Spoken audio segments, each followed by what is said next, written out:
The Little Mermaid, let's talk about it. So, I didn't hate the film. I know this is a very divisive film. I'm somewhere in the middle on this one. I absolutely enjoyed quite a bit of the movie. The film is not without problems, and we will be discussing both the pros and cons. This is a spoiler review, but I don't really know if there's that much to spoil since we've all seen the animated version of this movie. So I feel like even if you are planning on seeing this and you haven't seen the movie yet, you probably could still watch this review. Everything you thought about The Little Mermaid, like from the animated film, I really feel like Halle Bailey nailed in this new version. And I mean, I have to say, like, I'm so thrilled they chose someone that can actually sing, because the auto-tune they used on Emma Watson for Belle in Beauty and the Beast sounded like a Kanye West song from 2008. Like, it was that bad. And it's like, we really do care about the vocals on these songs, and we don't want it to sound like a computer singing the music to these beloved songs that they actually had, you know, previously in the animated films. Phenomenal singers. So I was very happy that they cast someone that sung. I mean, her voice in the movie, it was just absolutely phenomenal. Everyone actually in the theater applauded after A Part of Your World, which was kind of a very magical experience, in my opinion, in the theater. It was very nice. It was like, oh my God, yeah, you nailed this song. And I know it's written musically in a very moving way to begin with. It definitely did the song service, as far as that goes. And especially in the reprise. There's two reprises, I believe. And the second reprise, I really feel you can hear the acting within her voice, and I think she's incredibly talented at portraying how she's feeling while she's singing certain lyrics. The biggest letdown musically was the Under the Sea number for me.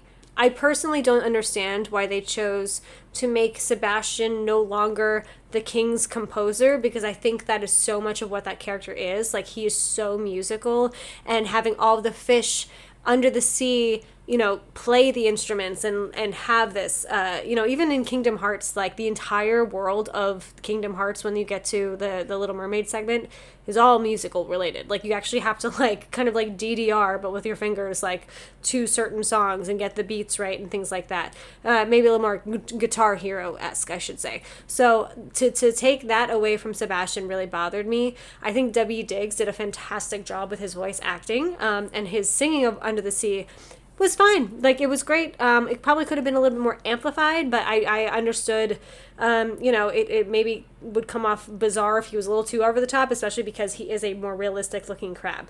But either way, I think that the Under the Sea number lacked because of missing those, you know, segments and visuals of the fish playing different instruments, because that's what makes that song so fun, you know, because otherwise you're kind of just selling, like, the ocean's, like, cool, like, come stay here, but it's not like a party like it is in the animated version. The animated version's like, oh, we're just, like, nonstop partying with music, and that's why this whole environment rocks, you know what I mean? So I had a very huge issue with that. To me, it is the equivalent of the Be Our Guest song in Beauty and the Beast. I do think that the Be Our Guest song in the Beauty and the Beast film worked better as far as an adaptation. It didn't, like, totally blow my socks off like the animated film. But if you're going to compare them, because they kind of are like sister songs, or companion songs, it's trying to convince someone to stay at a certain point. Next song I would want to talk about would be, besides Under the Sea, would be Poor Unfortunate Souls. I was very hesitant about this, and I have to say I was pleasantly surprised. I think in the very, like, beginning of that song, it felt a little low energy, and it felt a little snoozy, and it wasn't really that as enticing as I had wanted it to be. But then after they have the little conversation about signing the contract and all of that, I find that it really amped up in that big finale of that song. So it didn't, like, miss the mark for me completely, because it did kind of save itself at the end with really giving you, like, exactly what you wanted from that song. And I do want to also discuss Melissa McCarthy as Ursula. I think I know it was like it did feel at times like uncomfortable for her because I think she felt a little out of her element, which she shouldn't, because I think what she did pull off was really well done.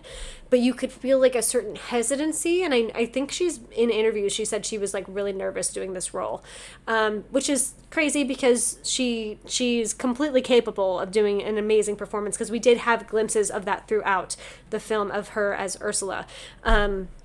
I will say, like, certain jokes, like, you need someone with a sense of comedy to really make this character work. Because, like, there were certain lines, like, I think it's, like, when Ariel's telling her that, like, everyone refers to her as a sea witch, and she's just like, they what? Like, you know what I mean? Like, stuff like that was... It was well done, and you do need someone that understands comedic pacing to make that stuff work. I don't think she...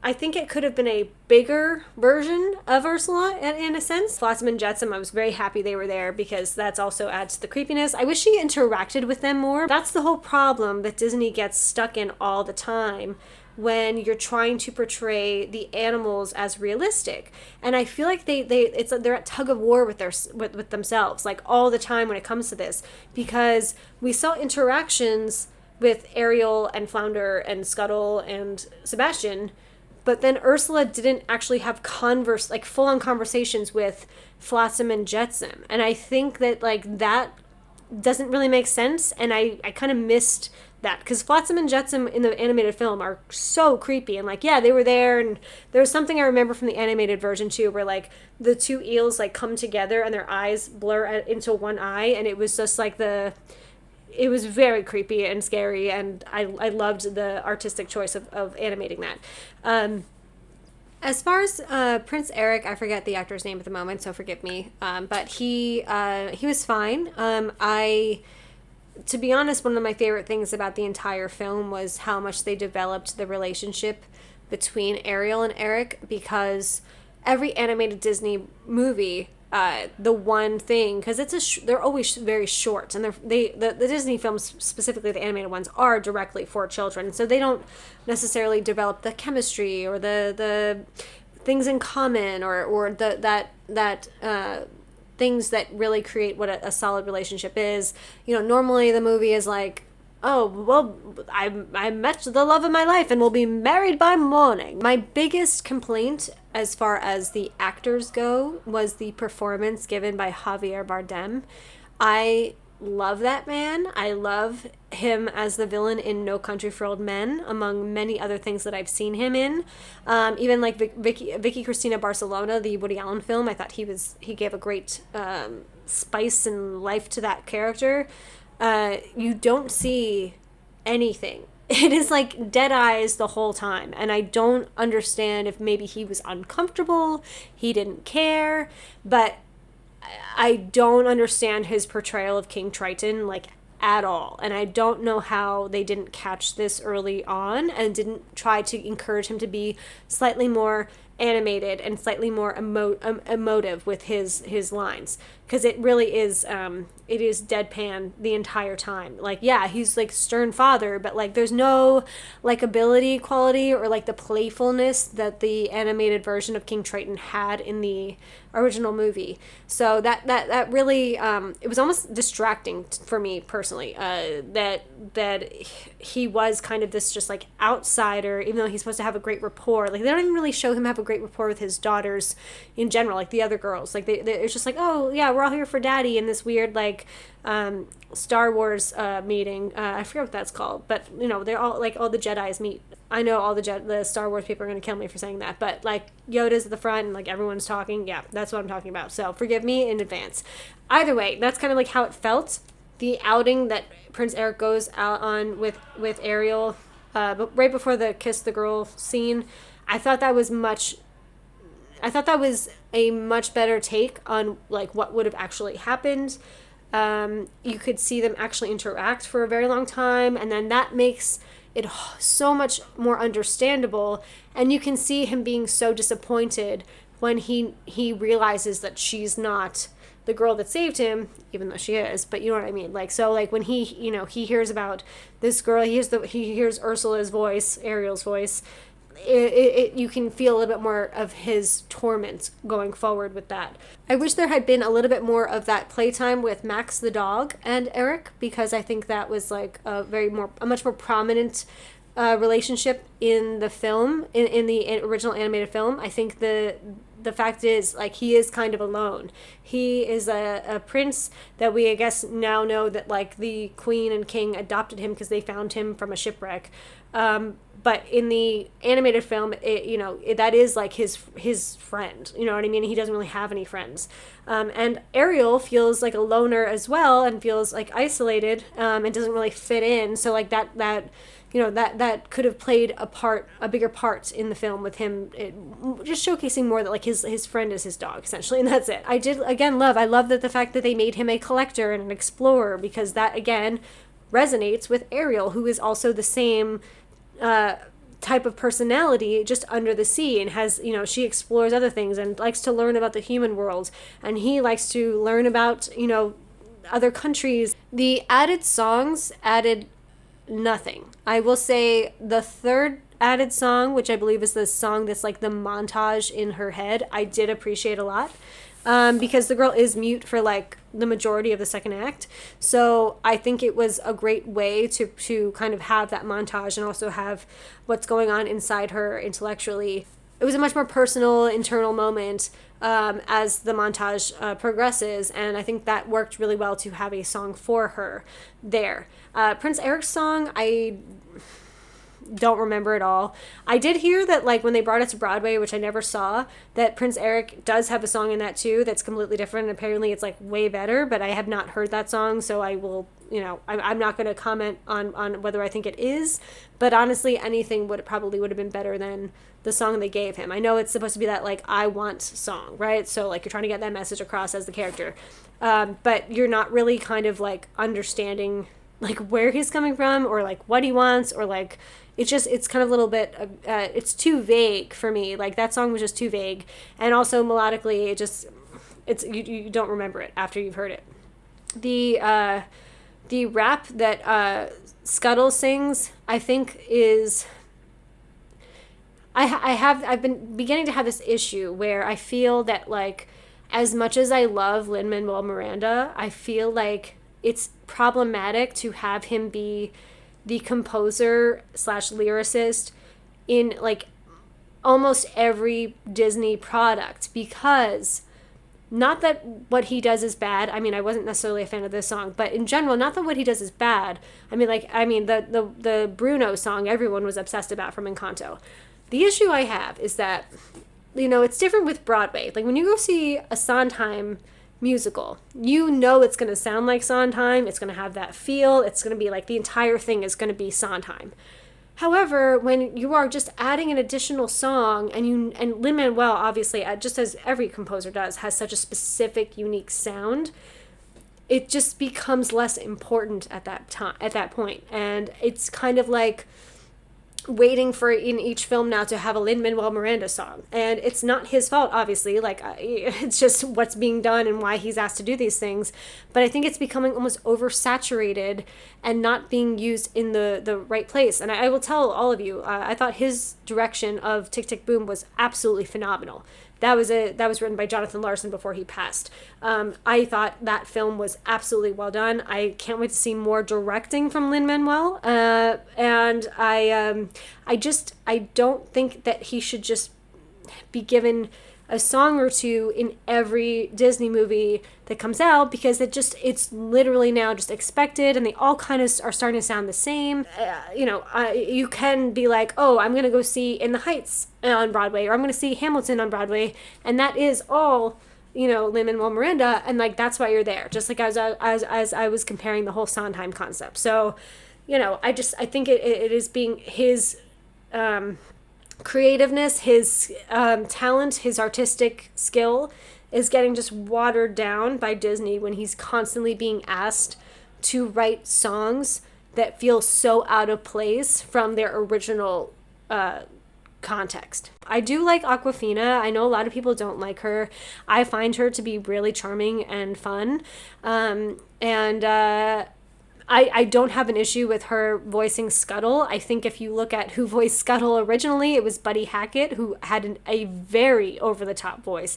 He was kind of like known for that, you know, him singing Shapoopy in the Music Man film, you know, like that was kind of his shtick. So I understand why you would want someone that has a very unique and kind of over-the-top voice to portray Scuttle.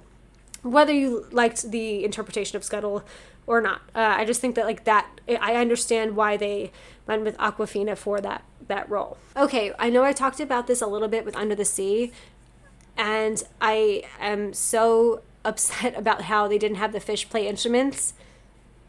I swear, when Questlove directs the Aristocats live action remake, if those cats aren't playing jazz instruments and they're not jazz cats, I'm gonna lose it. Please make them jazz cats. Like, that's the whole thing. Like, that's the song that everyone loves. Just have these cats play jazz instruments, please. Everyone loves that song, and it's okay. Like, Disney needs to understand it is okay to make the animals look a little bit more realistic. Maybe you don't have to go full on realistic, but then, like, also, like, they can play some instruments. Like, it's okay. Like, we have that suspension of disbelief to begin with because they're actually speaking English and talking with, you know, humans. So, like, we can actually make it work with a really smooth balance. And I really think that, like, Questlove who's incredibly talented, and I've still have meant to see the documentary that he won Best Director at Cannes. I think it was 2 years ago, but I am really excited to see that. But yeah, like it's okay. Like, suspend our disbelief. Like, we're totally on board with that, and like you can have more fun. The reason I didn't see Mulan was because they got rid of all the music and they made it like way too serious. So, I mean, I would love to have seen like a really artistically choreographed version of I'll Make a Man Out of You. Like, that would have been so awesome. And they totally were like, nope, we're just gonna be like serious. You need to balance the nostalgia that we all want to see recreated on the screen. So it's kind of like this balance of like, let's pretty much keep everything the same, but let's add more and make it bigger, you know? And I feel like that's what has been lacking. There were moments in this film that I absolutely felt that. There were moments in even Beauty and the Beast that I felt that. I really did not like Aladdin, but that's a totally another story and video. You know, Cruella, things like that, like they like, which was a completely new story, and I get it because that was a more villain focused thing, which I'm totally fine with. But I really think it is, you know, you have to understand what people want when they want to see these remakes, and it's not that complicated. It's really not that complicated. Overall, I had honestly a really great time at the theater. I had a lot of fun with this movie. I really did appreciate some of the changes they made. I disliked quite a few, but I can't really say that the things I didn't like ruined the experience for me. I have a bias perhaps because this movie, the original The Little Mermaid, was the first movie I ever saw in theaters in 1989, and I have still flashbacks from seeing it. I don't remember seeing the entire thing because my brain was still, you know, in the very early stages of being developed, but I sincerely do remember clips of it, and I, you know, even into my, as a 3-year-old, 4-year-old, 5-year-old, 6-year-old, like, I remember just being obsessed with that music, obsessed with that movie, and I do appreciate a lot of things they did with this film, even though they did miss the mark quite often, especially with Les Poissons. Like, Les Poissons is not in the movie. Are you kidding me? Like, that would have been so fun, and you should have had Gordon Ramsay as that character. I thought that would have been perfect. But the things that I did love, I really loved. And I loved the relationship between Ariel and Eric. And that's really what this movie is about. It's at the end of the day, it's a romance. It is a love story. That is what The Little Mermaid is. So the fact that they really, in the writing, developed that so much more, I really appreciated. And the actress that played like the hot human version of Ursula at the end, fantastic job. Like, you couldn't have picked a better actress for that. Like, you were like, oh my god, she is hot and I hate her. Like, it was one of those, because you knew she was so conniving and she was stealing Eric away from Ariel, and you just like, I thought it was fantastic. She nailed that character in the tiny bit of screen time that she had. So I'm not saying don't see this movie. I actually think you should see this movie. I think you're going to have a fun time. Like, you're going to enjoy the music. And just if you do see it with a theater with great sound, because I was able to do that. It was just very epic as far as the music went in the theater. And yeah, have fun. People were all dressed up for this. Again, like, they applauded multiple times throughout the film after certain musical numbers. Like, if you want to just, I will say it's a better adaptation than a lot of the ones prior. I know that the bar is low for that, but still, like, just if you want a fun summer movie, like, go. I'm not going to say no. So anyway, thank you so much for listening to my review of The Little Mermaid. I'm sure there's things that I definitely have forgotten to mention, but I think I pretty much have said what I needed to say regarding the film. And yeah, Halle Bailey is incredible, and she has huge things in store for her. I'm excited to see her in The Color Purple in, I believe it's November or December it's coming out, but I'm really excited to see the adaptation of the Broadway musical that was an adaptation of a Spielberg movie. So I'm looking forward to that. So if you like this content, I hope you like, subscribe. I will see you all soon, and thanks for stopping by.